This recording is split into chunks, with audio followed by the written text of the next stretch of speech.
فلتمتلك الأهداف وليس الأحلام، فالأحلام للنوام. السلام عليكم الاخوان، كي بقيتو لاباس عليكم بخير امورانيا، كي بقيتو لاباس عليكم. تعرفوا على الروتين ديالي واليوميات اللي كنستعمل، كيفاش كنظم وقتي من الصباح حتى الليل، كيفاش كنقدر نخدم. هذه هي اليوميه الشهريه ديالي اللي كنستعملها. هي تبان لكم واضحه في الشاشه.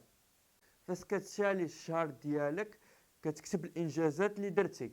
مثلا ساليت شهر يناير، ساليت فيه الاول واحد الفرنسي، كتبها تما. بالنسبه لليوميه اللي كنستعمل صوبتها بيدي. ها هي.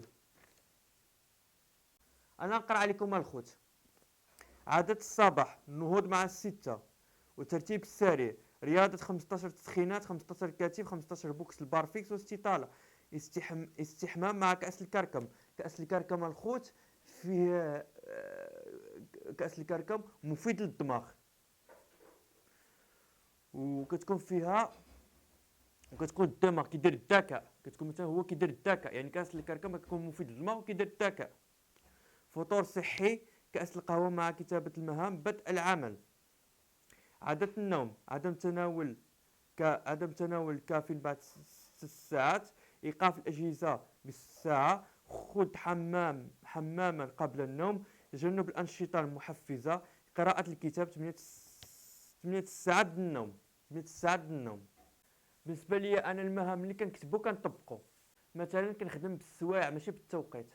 مثلا في المهام ديالي ما كنكتبش من 8 ونص ل 10، كنكتب ساعتين صباح، كنكتب ساعتين مساء، ونكتب الشيء اللي غنقوم به. والاساسات ديالي هي هذه: شرب 3.5 لتر من الماء، قراءة قبل النوم، ابتعاد عن العادات القديمة، الدخول في العمل فوق الصباح، غداء أو سلطة أرز ودجاج، معجنات، البطاطس المسلوقة، عصير خضر.